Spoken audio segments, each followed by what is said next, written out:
Hi friends అందరికీ. మేమైతే ఇప్పుడు అనంతగిరి హిల్స్ అయితే వచ్చామన్నమాట మార్నింగ్. సో అనంతగిరి హిల్స్ అలా తిరుగుతున్నప్పుడు మాకైతే 3 బైక్స్ ఉన్నాయి కదా, రివ్యూ వీడియో అయితే ఒకసారి తీద్దాం అనుకున్నాం.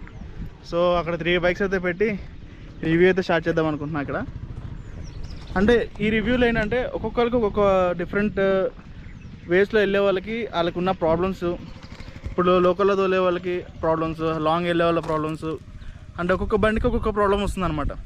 ఒకటే బండికి అన్ని ప్రాబ్లమ్స్ రావు కదా. ఎవరెవరు ఏవే ప్రాబ్లమ్స్ ఫేస్ చేస్తున్నారు, దాన్ని ఎట్లా షార్ట్ అవుట్ చేశారనేది మనం అయితే చూద్దాం ఈ వీడియోలో. ఇదైతే మొత్తం 3 బైక్స్ ఉన్నాయి కాబట్టి మనకైతే మ్యాక్సిమం అన్ని ప్రాబ్లమ్స్ అయితే కవర్ చేసేటట్టే ఉన్నాం మనమైతే. ఎందుకంటే నా బండిలో ఉన్న ప్రాబ్లమ్స్ అన్న బండిలో లేదు, అన్న బండిలో ఉన్న ప్రాబ్లమ్స్ నా బండిలో లేవు. సో అలా 3 బైక్స్ ఉన్నాయి కదా. 4 బైక్స్ రావాల్సింది, సందీప్ అన్న బండి కూడా రాలేదు. ఎందుకంటే అది లాస్ట్ మినిట్లో కూలెంట్ ఇష్యూ వచ్చిందనమాట దానికి సడన్గా. దాంట్లో ఏదో చాలా